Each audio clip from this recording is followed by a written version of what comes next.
Diyos ang gumagabay sa ating mga hakbang. May mga panahon sa buhay na hindi natin alam kung ano ang susunod na mangyayari. Naguguluhan tayo sa mga desisyong kailangan gawin. Minsan, tila sarado ang lahat ng pintuan. At may mga pagkakataong nagtatanong tayo, Panginoon, saan mo ako dinadala? Sa gitna ng lahat ng ito, may isang pangakong maaari nating panghawakan.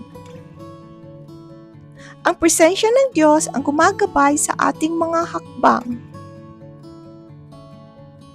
Pansinin natin, hindi sinabi ng Diyos na hindi tayo madadapa. Ang kanyang pangako ay hindi buhay na walang pagsubok.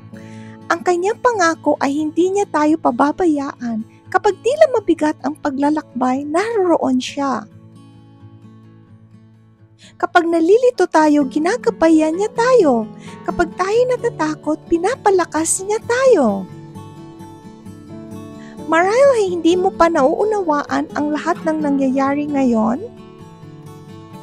ngunit nauunawaan ito ng Diyos. Nakikita niya ang kabuuan ng iyong paglalakbay. Kaya patuloy kang magtiwala, manalangin bago gumawa ng anumang desisyon.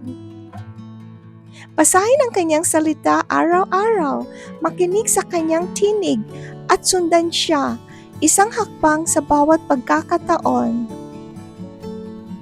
Tandaan mo ito, hindi ka kailanman naglalakad ng mag-isa. Ang Diyos ay nauunas na sa daang iyong tatahakin at ang kanyang presensya ang siyang gagabay sa bawat hakbang mo.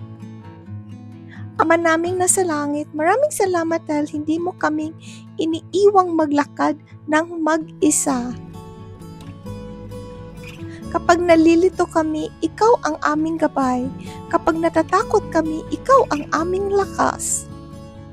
Tulungan mo kaming magtiwala sa iyong kalooban kahit hindi namin nakikita ang buong daan. Patatagin mo ang aming pananampalataya at gabayan mo ang bawat desisyon aming gagawin. Salamat dahil hawak mo kami sa tuwing kami nadadapa.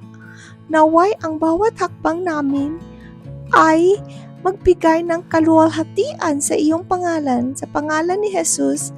Amen. Kung pinagpala ka ng video na ito, mag-like, mag-share, comment at mag-subscribe para sa mas maraming pang-araw-araw na panalangin at pampalakas ng loob. Sa susunod na video, God bless. Bye!